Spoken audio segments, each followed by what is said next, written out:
Yes, Mr. Buffett, thanks for taking my question.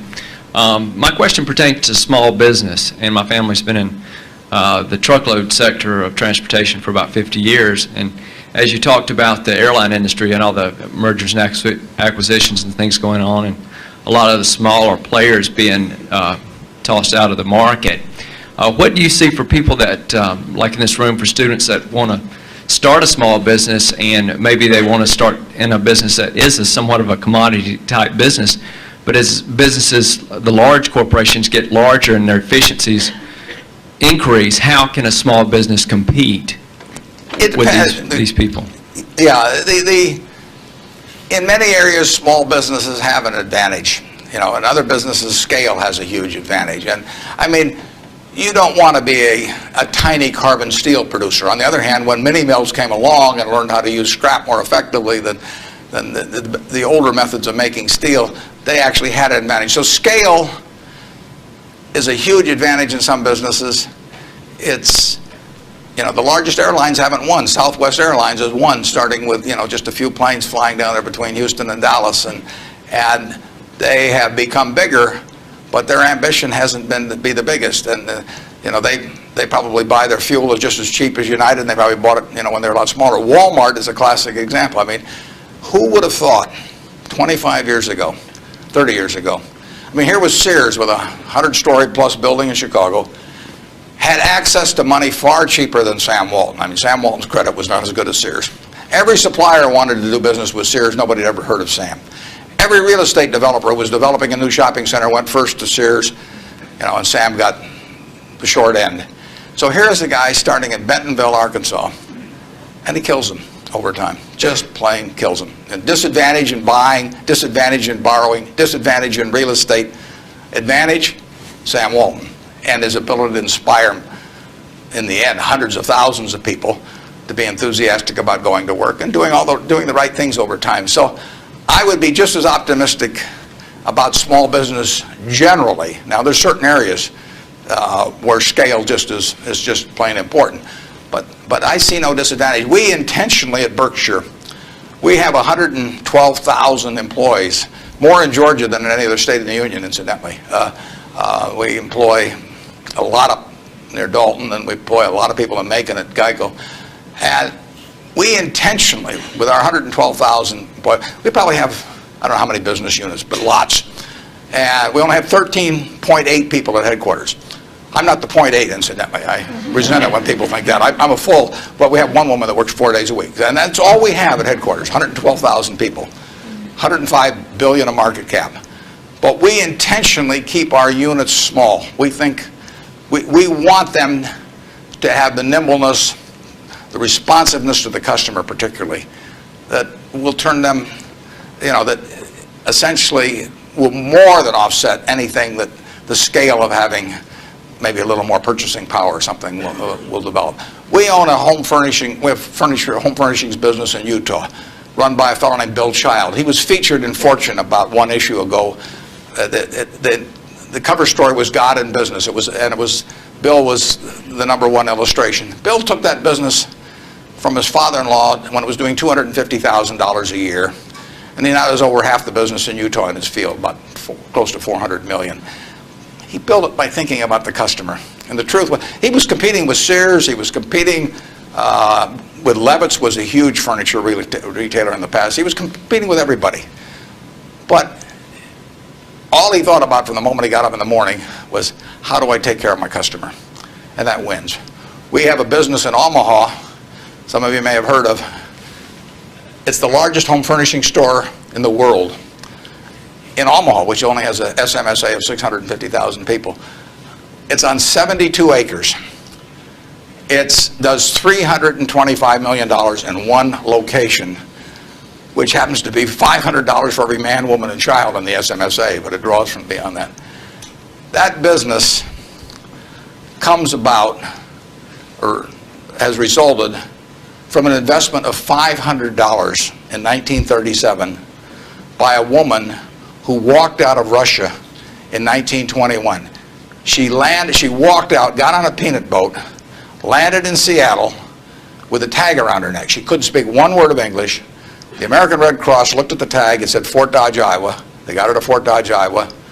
She couldn't pick up the language. She was there 2 years. She said she felt like a dummy. So she came to Omaha because there were other Russian Jews there, and she'd at least have somebody to talk to.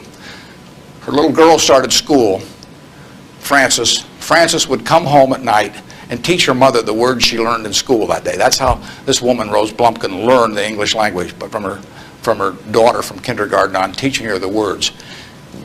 She brought 7 siblings over from Russia, one at a time, $50 every time she saved $50. She sold used clothing and other works. She got her 7 siblings over, her mother and father, and by 1937, 16 years after she got here, she saved $500. She got on a train, went to Chicago, to the American Furniture Mart, which was this huge, impressive thing. She was smart as hell, but she thought like a peasant in a way, and she saw this building and she decided to name her company the Nebraska Furniture Mart. She went in and bought $500 worth of, she bought about $2,000 worth of merchandise. All the way back to Omaha, she worried because she thought, I owe $1,500, and she only had a $500 equity. So she got to Omaha. She took the bed, the sofa, the refrigerator out of her own home to sell fast so she could get the money so she could pay on time. She took that business and built it from that start. No one would sell to her. She went into court 4 times because the carpet manufacturers tried to keep her from selling at a discount, and she went into court and told the judge, because she figured out ways to buy this stuff in various nefarious ways from had other people buy it for her, and she said, look, I pay $3 a yard for this carpet. Brandeis sells it for $6.98. She says, I sell it for $3.98. Just tell me, Judge, how much you want me to rob people. She defended herself. Papers wrote it up. The judge bought carpet from her the next day. I mean, it was marvelous. Brandeis isn't selling anymore. They were the huge department store in Omaha. She put everybody out of business. And the punchline, she worked till she was 103. She sold me the business when she was 89. And she didn't have an audit. I went out to see her one afternoon. I took a check out with me because I knew she wanted to do something. And I said, Mrs. B, here's the money.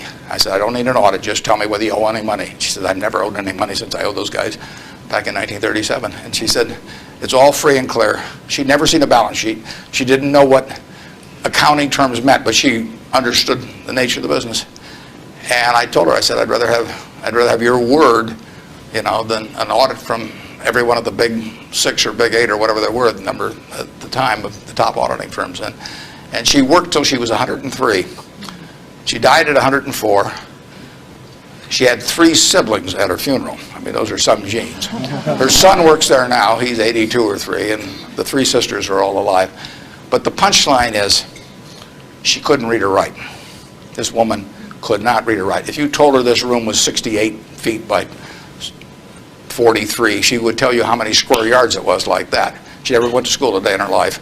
She would tell you how much that was at $5.98 a yard. She'd add the tax. She'd knock off something because she liked your looks. And that would be it. And that is that you can't beat that, and you can't replicate that at General Motors. You can't institutionalize that. The person who brings that kind of drive to a business and does it day after day and thinks about their customer, and that's all she did. She raised 4 kids in the process too, but you can't. It can't miss. And no, you don't have to worry if you're an entrepreneur. In most fields, there's some fields where you can't do it because there are scale aspects to it. But in most fields, you'll kill people. Bob Shaw did that with Shaw. Nobody ever heard of Shaw in carpet 30 years ago, and he's got 40% of the carpet business in the country. So it's a great field of opportunity out there, and I don't know about trucking specifically, but I wish you the best on it. And you won't be at a disadvantage in many fields if you're small, and you'll actually have an advantage. George, thank you.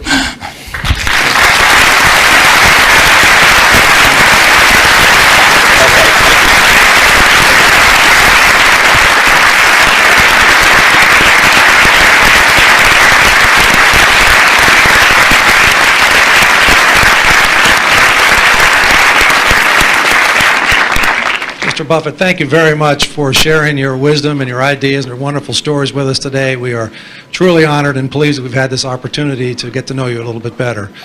I'd like to thank a couple people before we conclude for helping with the logistics. Associate Dean Bob Gatewood, our Director of Alumni Relations, Marie Garrison. Thank both of you. David Dodson, our Director of Communications. There's a lot of work and effort went into this, and I thank all of you for all that you've done. And Earl, again, thank you for helping make this possible. Mr. Buffett, we have a parting gift for you, but it needs to be placed into context before we show you what it is. In your most recent newsletter to your annual report to the shareholders, you discussed some of the things that you look for in making acquisitions, and one of the things you talked about was owners.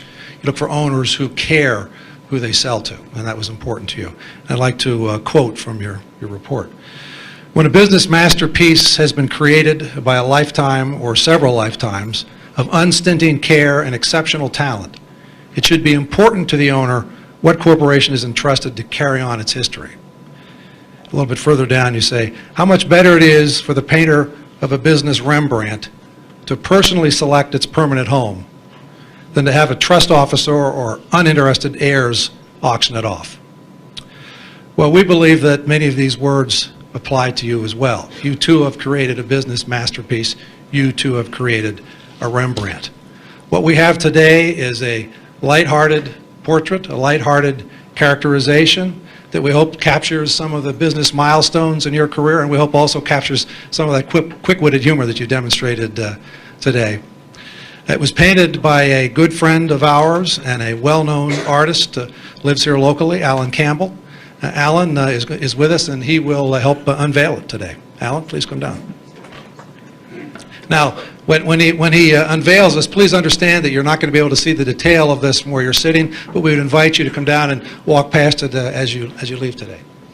Alan, if you're going to speak, come over to the microphone, please. Well, thank you, and Mr. Buffett, I hope you'll maintain your sense of humor, which appealed to me greatly when reading your corporate report, and this is going to be a test of that famous humor.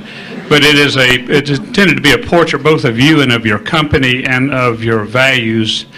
And when Marie Garrison, my girlfriend, the alumni director here, told me you were coming, and I read the comments about the Rembrandts and lying on your back and feeling like you could lie on your back and paint the ceiling every day at Berkshire, you basically opened the door with your own words. So, and just on an aside, my brother's one of your pilots for executive jet. So, the one thing that's not included is a reference to the jewelry company. So you've been spared jewelry.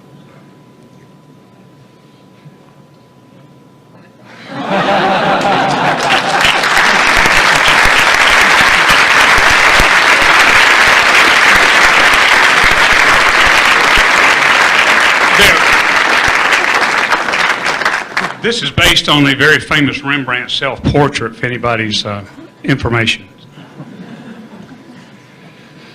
Mr. Buffett will sign autographs. If you've got books with you you'd like him to sign, we'll set up a table down front here as for the next 15 or 20 minutes. If you'd like to take a picture, if you've got a camera with you, please come on up. Don't hesitate. And thank you all for coming and participating today. It was a wonderful event. Thank you very much.